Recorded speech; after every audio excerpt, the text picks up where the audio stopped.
Astrocábala cósmica por Tristán Job.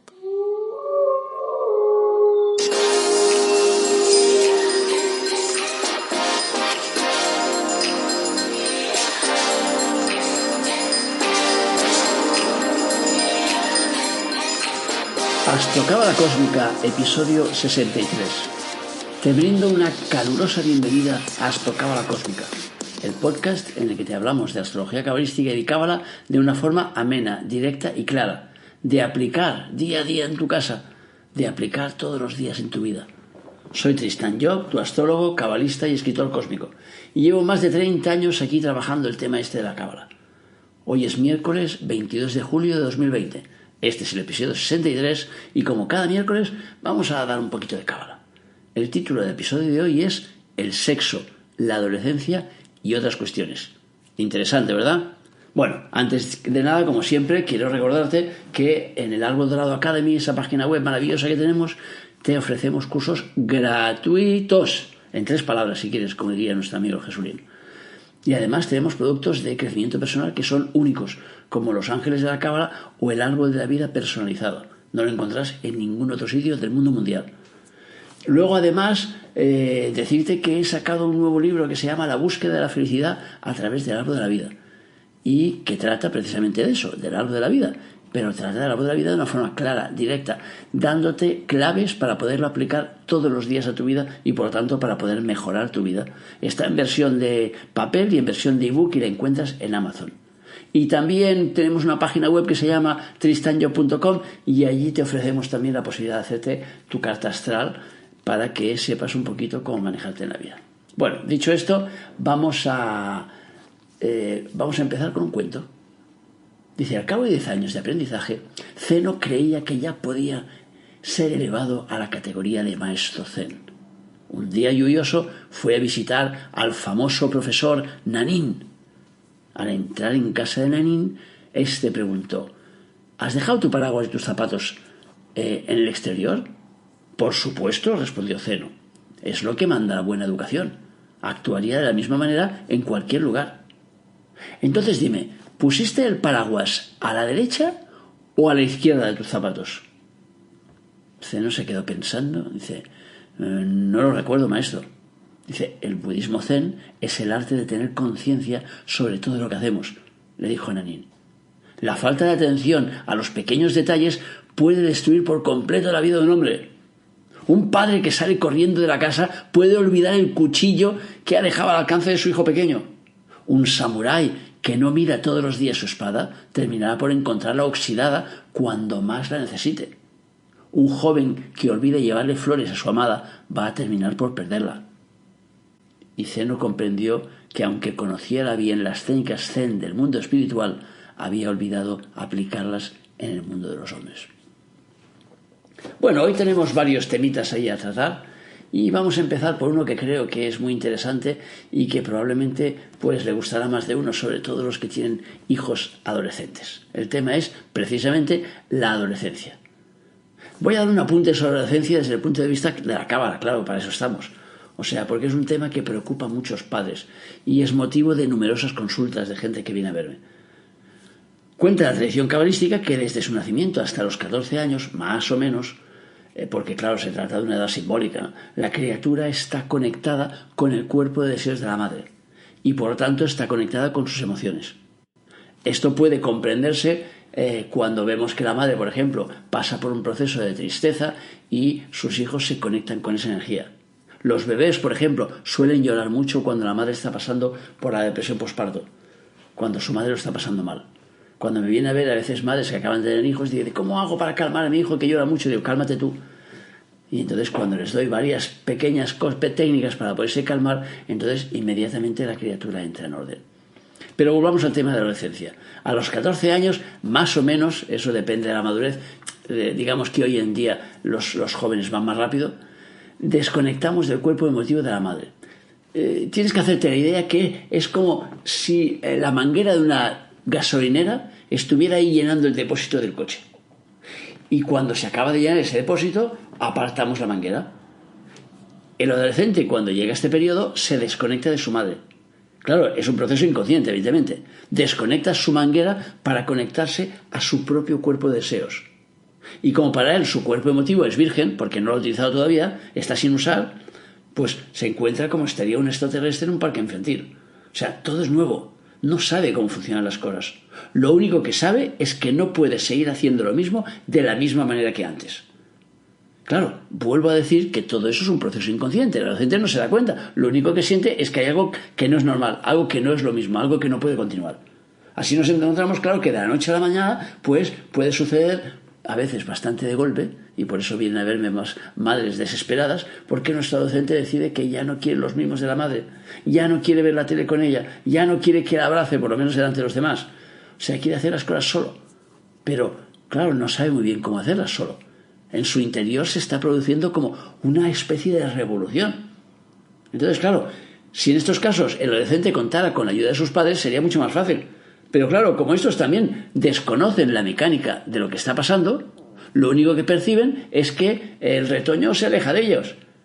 Y que de golpe pues quiere hacerse tatuajes sin permiso, quiere ponerse piercings, dice que no a todo.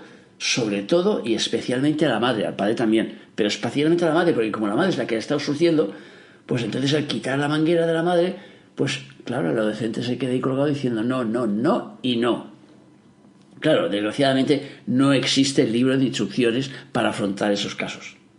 Aunque claro, comprender el proceso puede ayudar mucho.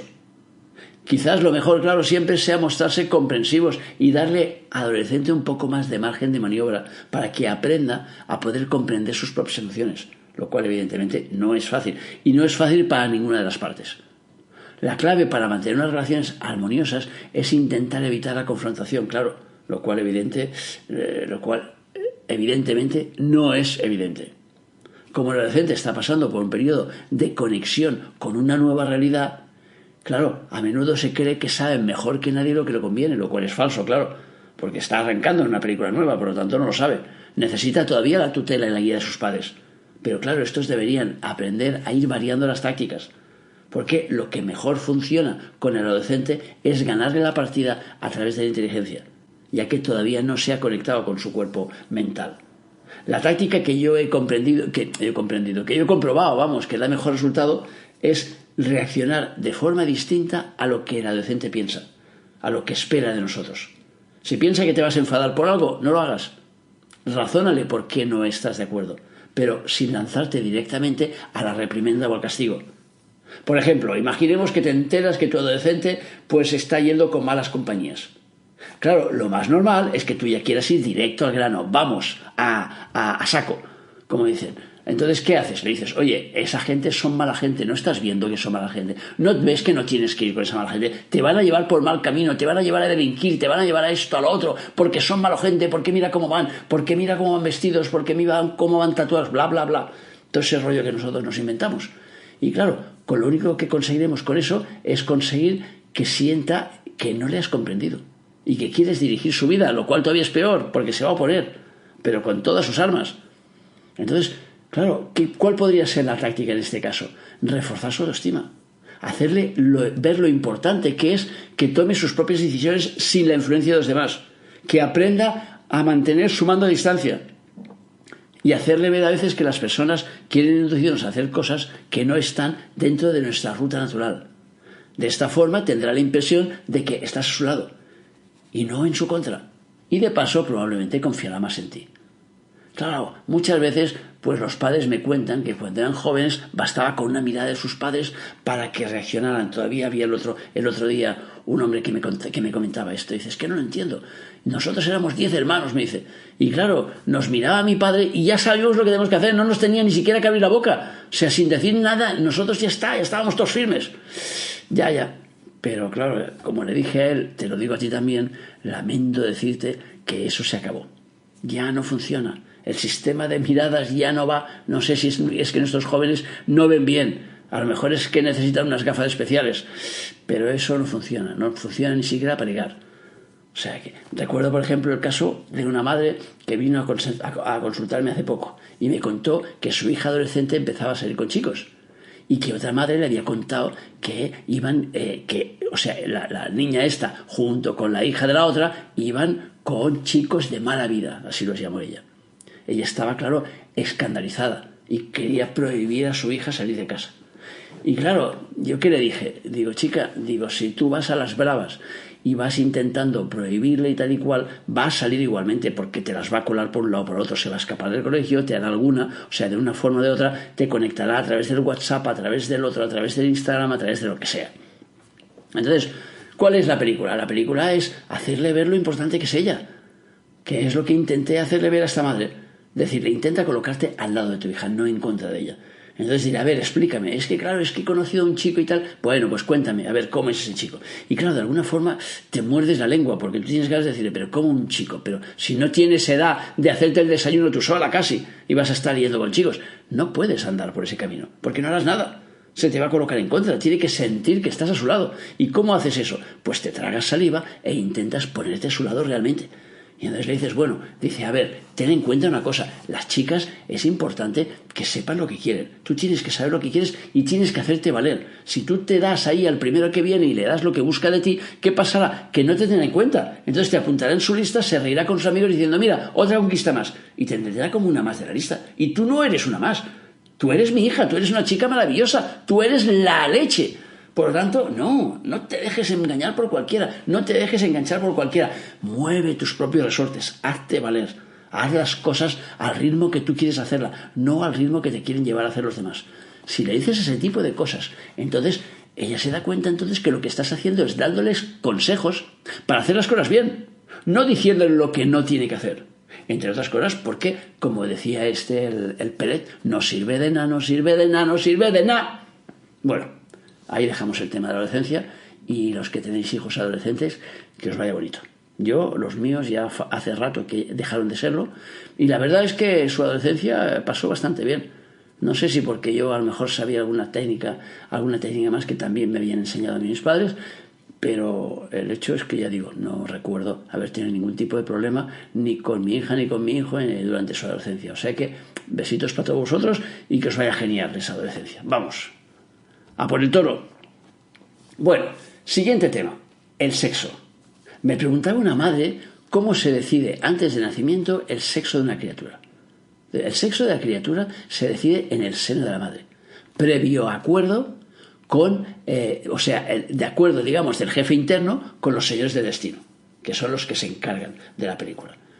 La determinación del sexo en la criatura se lleva a cabo en función del tipo de experiencias que el jefe interno quiere que sus vehículos realicen. Entonces, las necesidades evolutivas exigen que seamos de forma alternativa hombre y mujer, pero sin que sea necesario que el sexo cambie a cada encarnación. A veces se pueden necesitar varias vidas siendo hombre o varias vidas siendo mujer para poder llevar a cabo una experiencia particular. Y si en las razas se producen identificaciones, también se producen en el sexo más de una vez. O sea que del mismo modo que la persona que encarna en un pueblo una y otra vez acaba provocando una situación drástica que le impide volver a encarnar en él, también pasa lo mismo en el tema sexual. Algunas personas se empeñan en identificarse con un sexo. Y claro, esto a la larga acaba siendo contraproducente, porque como tenemos que hacer todo tipo de experiencias, si nos enganchamos con un tipo muy determinado, entonces acabamos repitiendo asignatura y cuando repetimos asignatura el jefe se acaba mosqueando. O sea, ese es uno de los conflictos más difíciles que una persona pueda plantearse, ya que de algún modo la personalidad mortal le está plantando cara al jefe interno. Y claro, este tendrá entonces que soportar la rebelión, aunque en ocasiones le quita el carburante a los vehículos y venga para casa, pero si no, en una próxima vida, ese jefe recurrirá a medios que le aseguren el control absoluto de su vehículo físico en este caso, y la persona entonces deberá adaptarse de una forma mucho más drástica. O sea que es una exigencia nuestra, ya que estamos hablando de nuestro plan de evolución. O sea, cuando hablamos del jefe interno, hablamos de nuestro jefe interno, no del jefe de otro.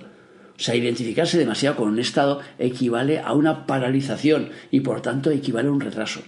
Y además resultaría muy injusto que una persona viniera siempre bajo el mismo sexo, porque sus experiencias quedarían limitadas a una sola polaridad. Y ya sabemos que la vida ni se ve ni se vive igual desde la perspectiva masculina que desde la femenina. Por lo tanto, lo que tenemos que hacer es aceptar, digamos de alguna forma, aceptar el vivir experiencias de diferente tipo e ir alternando en la vida, aprender a alternar. Aparte de esto, nosotros venimos con sexo, pero también tenemos que tener en cuenta que yo, por ejemplo, he venido bajo el sexo masculino y tengo en mi interior una parte femenina. O sea, todos estamos formados por dos partes, no existe solo una. Entonces, una persona que haya venido bajo el sexo femenino, en su interior tiene el sexo femenino interiorizado. O sea, quiere decir que todos tenemos una parte masculina y una parte femenina en nuestro ser. Así es como funciona la película desde el punto de vista de la cábala, claro. Siguiente tema, la voluntad. Tu voluntad es el principal baluarte que puedes utilizar. Es decir, es tu principal valedor. Nada puede iniciarse en nuestro mundo sin la aportación de la voluntad. Es como el motor de arranque que permite que arranques con tu coche. Si no pones la llave y le das al contacto, nunca va a arrancar el coche. Ahora imagina que el coche eres tú y que esa fuerza de arranque es tu voluntad de acción. Imagina que has decidido, no sé, hacerte construir una casa, por ejemplo. La fuerza Keter, que es la fuerza que se corresponde con la voluntad, te impulsará a configurar el proyecto, a saber cuáles son los objetivos que te mueven, a movilizarte en busca de un terreno, de un arquitecto, de un ingeniero, yo qué sé, de un albañil, para que ese proyecto pueda finalmente llegar a buen puerto. Ese sistema puede utilizarse en cualquier tipo de proyecto. Por ejemplo, una conquista amorosa, la realización de las vacaciones, un cambio de trabajo. En cualquier cosa que muevas, necesitas la voluntad. En cualquier cosa que arranques, necesitas la voluntad. Si dejas de utilizar la fuerza de voluntad, tu vida entra en una situación de marasmo. Caes en la rutina y las cosas se atascan.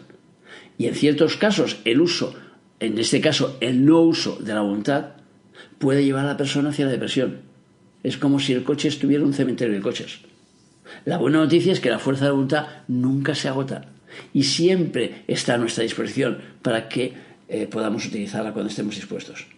Así que es importante intentar utilizar esa voluntad todos los días y cuando ves que estás pasando por una situación de rutina, rompe la rutina. Rompe la rutina activando tu voluntad, cambia pequeñas cosas, cambia tu orientación, cambia tu forma de vestir, cambia el camino con el que vas a trabajar o con el que vas a comprar o las tiendas donde compras. O sea, cambia pequeñas cosas en tu vida porque todo eso son actos de voluntad. Y cuando pones tu voluntad en marcha, se ponen toda una serie de fuerzas en movimiento. Eso lo ves, por ejemplo, en el árbol de la vida y tienes ahí toda una serie de podcasts que te hablan sobre ese árbol de la vida y que te lo detallan claramente para que veas cómo funciona. El primero de ellos, el que te habla del Sefira Keter, es el que principalmente pues, te va a tratar los temas relacionados con la voluntad. Y bueno, vamos a por el último tema. El último tema se llama A quien madruga Dios le ayuda. Y entonces, en este caso, comparto una reflexión de mi padre Kabalev. Dice, a menudo la gente se pregunta qué hace la gente de éxito antes del desayuno. Quizás la respuesta a esta interesante pregunta, nos decía Kabalev, se encuentre oculta en este refrán popular. A quien madruga, Dios le ayuda. Los refranes llevan escondidos una sabiduría, anuncian una virtud o alertan sobre un peligro a veces, aunque a menudo nos falta el contexto y tal de cómo fueron creados para poderlo entender mejor. Buscaremos en este caso una interpretación de acuerdo con los conocimientos que tenemos sobre cábala y astrología. En las 2 primeras horas de luz solar, a partir de que sale el sol se encuentra en casa 1 o ascendente. Es decir, es el mejor periodo del día para poder tomar iniciativas, para activar la voluntad. La casa 1 se encuentra bajo el dominio de Aries. De este modo, ese signo de fuego nos pone en marcha y sea cual sea la época del año, ejerce un dominio sobre las 2 primeras horas de la mañana. Aries es la puerta a través de la cual el ser humano comunica con el cosmos, o por decirlo de otro modo, con las sublimes energías procedentes de la divinidad, de su divinidad interna. Se abre en ese momento el canal de la intuición y eso facilita la solución de los problemas. Las cosas se mostrarán mucho más fáciles si las analizamos en las 2 primeras horas de luz solar. Si alguien observara la naturaleza cuando el sol atraviesa por el signo de Piscis entre el 20 de febrero y el 20 de marzo y no supiera lo que viene después, entonces podría decir, hostia, Dios mío, esto es el final. Porque en esa época del año la naturaleza ofrece pocos recursos para la subsistencia. Pero detrás de Piscis viene Aries y aporta la solución. Los campos vuelven a germinar, los árboles vuelven a florecer, los recursos materiales quedan asegurados. Pero Aries es sobre todo el portador de recursos intuitivos, el que nos ayuda a conectar con nuestra intuición. Y es en las 2 primeras horas de luz solar cuando los canales de comunicación de Aries están más abiertos, para que el ser humano se pueda aprovisionar. Entonces las personas exitosas saben que esto es así y por eso hacen todo lo posible para estar activos durante ese periodo. Los maestros espirituales suelen también reunir a sus adeptos, por ejemplo, a la salida del sol para meditar al aire libre, desde que se inicia la primavera hasta el final del otoño. Y así consiguen que la meditación sea mucho más efectiva. Así es precisamente como se inició espiritualmente Kabalev, asistiendo a las meditaciones de Mikhail Ivanov que hacía allí en Sèvres, en París. Y lo venían ahí a buscar a las 4:00 de la mañana, se lo llevaba allí un amigo para allí y allí se ponían en Sèvres, ponían una manta en el suelo y venga. Y allí veían cómo salía el sol y iban meditando. Y entonces siempre me explicaba mi padre, decía yo, cuando fui allí al principio no tenía idea de lo que tenía que hacer. Dice, entonces decía, bueno, como no sé nada, dice, voy a preguntar. Y entonces el hombre preguntaba, decía, a ver, ¿qué quiere decir eso de Aries? Y entonces le venían toda una serie de ideas. Luego iba leyendo libros relacionados con el tema y se enteraba de más. Al día siguiente decía, bueno, ¿y qué es eso de Marte? Y entonces le venían ideas sobre Marte. Y así fue cuando él empezó a trabajar pues todo el tema de la espiritualidad. En las meditaciones matutinas, si se concentra el pensamiento en un problema, en algo que no se comprende, la respuesta fluye mucho más fácilmente. La persona puede dirigirse, por ejemplo, a sus guías espirituales y eso favorece la concentración del pensamiento sobre la cuestión que quiere resolver y también puede dirigirse pues, a cualquier ente que quiera. O sea, si lo hace en voz alta, si emite su pregunta en voz alta, pues todavía mejor. Pero eso dependiendo evidentemente de quién tengas alrededor y que no molestes a nadie. Después de haber formulado la pregunta, pues hay que hacer un vacío en la mente, no pensar en nada.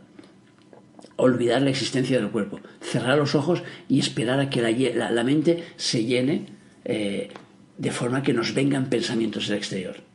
Puede que la respuesta esperada a lo mejor no venga el primer día ni el segundo, pero si nosotros perseveramos, si seguimos, si vamos entrenando esa mente, pues la práctica hará que al final acabe llegando. Pensar que el tema ese de la meditación es como cuando uno quiere hacer crecer su bíceps. O sea, todo requiere, en este mundo, todo requiere un entreno. Los que practiquen la meditación al amanecer pronto se van a dar cuenta de los fantásticos recursos que tiene la mente humana, que atrae la respuesta adecuada a todas las situaciones, si se la hace funcionar de forma precisa en el momento preciso. Cada día son más los casos de famosos, por ejemplo, cuya primera acción del día es meditar, para poder concentrar su energía, para focalizarse, para poder entrar en contacto con su ser interno y activar así su intuición y saber hacia dónde deben dirigirse. Bueno, hasta aquí el programa de hoy miércoles. Espero haberte sido de ayuda. Gracias por escucharme, por seguirme, por valorarme en las redes sociales. Acuérdate de darles esos me gustas y de ponerme comentarios. Y recuerda también que te dejo aquí en las notas del programa, te dejo el email para que compartas conmigo tus dudas, para que me hagas tus preguntas, para que luego yo las pueda plantear en un podcast. Así que recuerda también que el viernes tenemos un interesante podcast y que entonces no te lo pierdas. Lo único que me queda ya es desearte que tengas un día feliz y que, como siempre, recuerdes nuestro lema: apasionate, vive, cambia.